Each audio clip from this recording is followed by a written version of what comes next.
The monks, and all those who have denied sex, have turned their energy to God. But the thing is boiling in them. Nature cannot be suppressed. But when you give sex all importance, then you are corrupt. The Western civilization has put love over the whole of the earth, through cinemas, through books, through pornography, through every kind of advertisements, stories. This sense of love is identification with sex, which is pleasure, basically.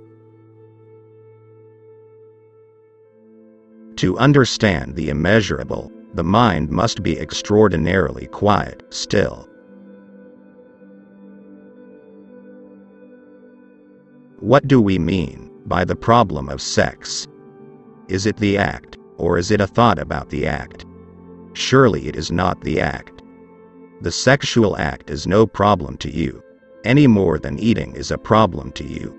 But if you think about eating, or anything else all day long, it becomes a problem to you.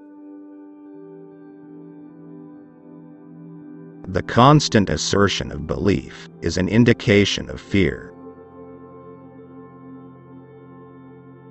The more you know yourself, the more clarity there is. Self-knowledge has no end. You don't come to an achievement. You don't come to a conclusion. It is an endless river. Thought is so cunning, so clever, that it distorts everything for its own convenience. You must understand the whole of life, not just one little part of it. That is why you must read. That is why you must look at the skies.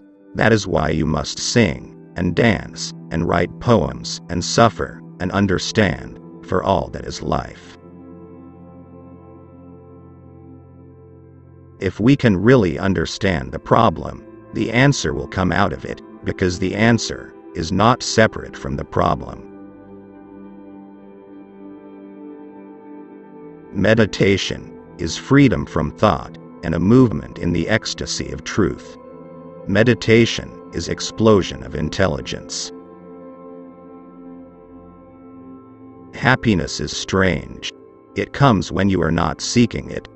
When you are not making an effort to be happy, then unexpectedly, mysteriously, happiness is there, born of purity, of a loveliness of being.